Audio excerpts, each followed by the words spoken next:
Watauga Arts Council with your host, Cherry Johnson, serving arts in Watauga County for more than 30 years. Hi, I'm Cherry Johnson with Watauga County Arts Council, and I want to introduce you to some very special people. This is my team. This is my guys. I don't know how I would survive without these four people. These are work study students. Every year for a lot of years, the Arts Council has had regular work study students. Work study students are students who are at Appalachian State University, and they have a financial aid package that has as one of its components a work study package. So they're allotted a certain amount of money per year, and it's a federal program. So the federal government funds pay part of the money, and the Arts Council pays a small sum. And these guys work for us, and they work 10 hours a week each, approximately, give or take. And earn money all through each semester, and then again the next semester, and then in the summer. The bad part of this program is in the summer, I'm in bad shape because I don't have these guys. So I was extremely excited when they came back this past fall, and I say came back because some of them have been with me before, and some of them are new to me, or at least one of them is new to me. Let me introduce them, and I'll tell you how long I've had them around. Start with Olivia. Olivia has been with us. This is your third year working at the Arts Council. You started when we were working over at the West King Street location, and you started with two veteran work study students, if I recall. You worked with Sarah and Jasmine, yes. And so you kind of got used to working with people who had been with us for several years, which was, I'm sure, an advantage in a lot of ways because they could kind of help you along. So, and then we have, this is Zach. Zach's been with us. This is his second year. And by the way, what is your major, Olivia? I'm a double major in computer information systems and hospitality and tourism management. And now you know why I like her so much. For one thing, because when the computers go bad, I call Olivia. And then Zach, what's your major? I'm construction management with a minor in sustainable development. So. Another good reason to like somebody. And Zach is involved in a lot of being one of the guys, and last year the only guy. When somebody needs to get in the attic, which involves a little bit of athletic skill, then it's Zach that I call. If there's a heavy box, I call Zach. Then he does a lot of other things. All of them do a lot of office work and a big variety of things actually in your jobs. This is Kara Kroom. And Kara, what's your major? I'm a marketing major with a media studies minor. And you have a photography, you do a lot of photography. Yeah. And so therefore, Kara does photography with the Arts Council a lot, which works out really, really well. And then we have Jan. Now, Kara was with us last year as well. Jan is new to us this year. This is Jan Pabon, and he is, what's your major? I'm a nursing major. Nursing major. Okay, so if you come to Art Space and you cut your finger, Jan's going to take care of you. So, he knows where the Band-Aid box is. Or do you? I think. He's not been with us a long, long time. Okay, I want you all to tell me what all you do what are the things that you do that have been maybe different? Kara and I were talking last night about the fact that when people ask you what you do with the Arts Council, what is your answer? I do whatever she tells me to do. And what does that involve? Give me some examples. We do thank you letters to all the members that sign up, and we do some painting, some crafts, and help out with hanging up new shows and doing the labels and a big variety of things. And I do the Regional Artist Project grant. That's kind of your specialty, yeah. So I give each one of them a specialty to work on. Okay, Jan, what's your specialty?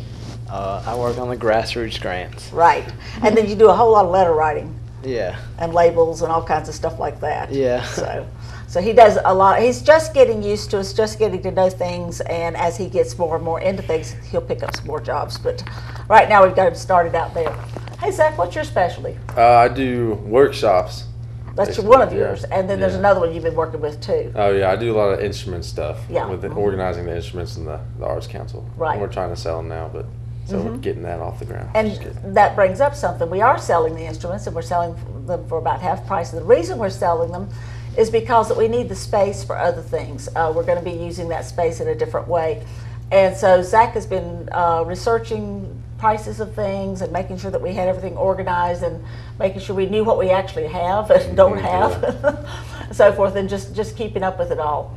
And then, like you said, you're also working to help me with workshops. Yeah. Olivia, what's your, besides computers, what is your specialty? Arts placement program. She's the one that goes out to the very venues where we have arts placement and makes sure that new work gets out there when it's supposed to, and that work's picked up when it's supposed to be, and the sales are processed correctly, and the records are updated, and That's the biggest part. that is the biggest part. It's a big deal. And it's putting a lot of faith in someone to give them that responsibility, but I know I can trust these guys to do a great job.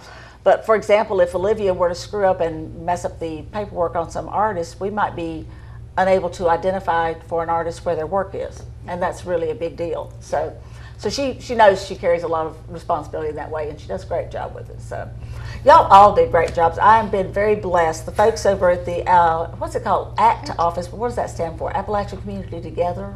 Something like Yeah, that. I think they're the folks that assign students to us, and they've done a fantastic job of matching us up with personalities and skill sets that work for our organization. What's been the weirdest job you've ever done? Oh man, probably re-insulating the attic. It was. I mean, it wasn't weird. It was just I was unprepared for that, but it was good. It was good work. Good thing you had a little bit of construction background. Yeah. It helped. How about you, Olivia? What's the strangest thing you've ever been asked to do? I'm really not sure. Come back to me. How about I you? don't know. Think of anything? I don't know. Just last night doing, like, making the paper things, like, that's kind of weird that you don't normally do a job. She's making, we have workshops, lots of workshops, and she's making this display board. And we found some letters to put on the display board, but the colors didn't quite work together. So Kara is doctoring them. She's adding additional color to tie them all together. And so that was kind of out of the ordinary. Yeah, it was unusual. And creating, we're missing one letter, so we made up one. Yeah. Created it ourselves. We're very ingenious. We can do all sorts of stuff. So, Jan, you haven't had many chances to do odd things yet. No, not really. They'll come. Exactly. Well, what is it about work study versus just having a job out in the community? How does that work differently for you guys? It feels like it. In a way, it's easy to relate what I do in my work study job to school, and I feel like having a job, especially one that's right in the community and connected to the school itself, is like really good for preparing me for the outside world, I guess you could say. Yeah. It just feels like it's like another class, basically. It's helpful. It's very helpful. Now, you have an arts background in that your mom's an artist, and so this is not a foreign environment at all to you. Yeah, it's comfortable. Very comfortable for you. But Olivia, was this something you'd ever been involved in before, the arts? Other than being a quilter myself, no. That's right, you are a quilter. So you're going to have to give us something for the Size Does Matter show. Did you think about that? No. We've been trying to get her to exhibit her work. She needs to do that. Now, Kara, what's been kind of different for you about doing this job? I mean, what are the pros and the cons as far as you can tell? Well, I really like that it is through school, because when we are off from school, we're off from work too. So, like, for fall break, we won't be working that Or summer Thursday. break. Yeah, Thursday and Friday. And I think, like Zach said, it's really easy to relate to our schoolwork, because you try to also connect what our majors are to what we're doing at work. So it's easy to relate and kind of help you out in that way. Yeah, exactly. And I'm still working on how to get Jan's major tied into this thing without people getting hurt. So, Jan, I guess you're not far enough along on the nursing degree till it's really a major deal at this point, though. No. Yeah. So what made you decide to do work study as opposed to go out and get a different job in the community? I felt work study would help more. Like Kara said, it's tied in with school, and here I'm working on computers, which I'm not very good at, so it sharpens my abilities a little more, which I definitely need during school. Yeah, we use the Microsoft products very heavily, and some of you were not experienced in those products before, and so you're learning how to use new programs, and that works out really well because one of us is usually available to kind of get you through the rough spots, and so it helps. And then all of us kind of fight with the copier equally. Yeah. So. Endless battle. Now, these guys are they're really our family, and I guess they must have felt the same way toward the Arts Council, because they're doing something really kind of cool, and this was completely their idea, and it just blows me away that they're willing to do this. They took this on, and this was not our last staff meeting, but maybe the one before that, that this idea popped up. Where did the idea come from? It came from just, we were asking if you guys decorate for Halloween and stuff. Okay. And then we came up with, well, maybe we could do a fundraiser for decorating, kind of, with pumpkins. Because you also know we always need money. Yeah. So it was cool. You came up with a way to solve a bunch of problems all at the same time. So let's start us out here, Kara, and I'll make the rest of them help. But what was this idea that y'all had? Well, the first idea was to do a contest for pumpkin decorating, so people can enter their pumpkins, like carved or painted, and then there's an entry fee, so that's the fundraising part. And then it's on the second Saturday, so it kind of brings more people in for the second Saturday too, and just kind of a fun event. And then the second one is for kids to come and paint their pumpkins, and just a fun day on a Saturday for them to do before Halloween, and kind of get them out of their parents' hair, I guess. Now let's talk about that, and I think Olivia had something to do with this one. When kids are painting their pumpkins, and they may need to let a coat dry or things happen in between, y'all have said there's some fun activities planned. What have you got in mind? Well, I am bringing a ladder ball set and a cornhole, so we can put it outside in the little, like, not courtyard area, but that area on the side, so they can go and play some games and do some fun stuff for that while they wait. That's cool. So you have, let's recap. On the 11th, which is a Saturday, it is our second Saturday, we have an event which is from 5:30 to 7:30 called the Second Saturday Celebration of the Arts. So people are bringing in their pumpkins from 4 to 5:30, correct? And so they're going to bring them in. The fee will be $5, is that right, to enter them? And what's going to happen after they bring them in? When they bring in their pumpkins, we're going to give them a number so they can put it beside, and it'll be lined up on the porch outside. And people will be able to go through the second Saturday event and then vote on which one's their favorite. So that they'll get a prize for if they have one of the most popular pumpkins. And several of you are going out to various merchants and seeking gift certificates, which is always cool. So you're very likely to get more than your $5 back. Oh yeah. And so that makes it even more fun. And then what happens to the pumpkins after the event? In the form that they sign, we can throw them away if we want, or like if they're rotting, or. But we're going to keep them. Yeah. Oh yeah, we're gonna leave them up for display. Leave them for display on the porch, so that adds come by and decoration see to them the place. anytime you want. Yeah. Right. And that's the whole point, was the free decoration for our porch to make it themed and arty for harvest, fall, Halloween stuff. And one of our volunteers just brought in a hay bale, which we've really not done much with yet. So we could cluster a few pumpkins around that, and it's going to make the place fun.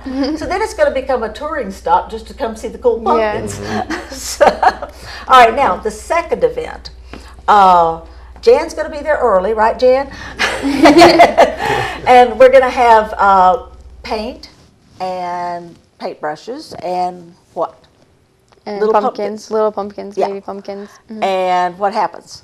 You can get the pumpkin for $5, and then you can go into the back room. I think is where we decided to have it, and just paint the pumpkin with all the paints however you'd like, and take it home with you when you're done. And so it's just simply come and paint your pumpkin. Yep, and hang out. And you're paying only $5 to do it, which helps us cover the cost of the pumpkins and whatever materials.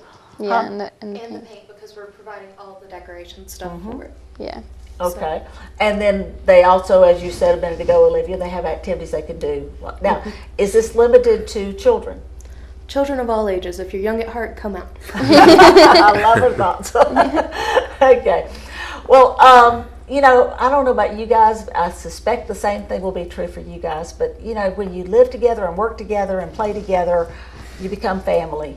And I have previous work study students that I stay in constant touch with, that they are friends with each other and they stay in touch with each other.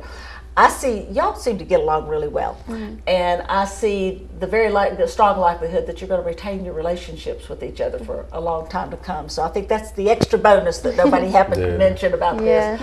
But it's really cool, and as you can tell, I love having them around. They're a lot of fun and they're a lot of help, and so it's just really great. But I did want to introduce them to you because this is somebody, a group of folks that are very special to me, and I hope that you recognize how great they are for the Arts Council. And when you come by the Blue Ridge Art Space, you look for their faces as well as mine. And if you see one of them, tell them how much you appreciate what they do for the Arts Council. Go to our website, watauga-arts.org. We've got information up on that about just about everything, workshops, classes, gallery exhibits, you name it, it's all there. And there's also information about the pumpkins. So you'll be able to go to our website and check out information about this and a lot more. Watauga Arts Council with your host, Cherry Johnson, serving arts in Watauga County for more than 30 years.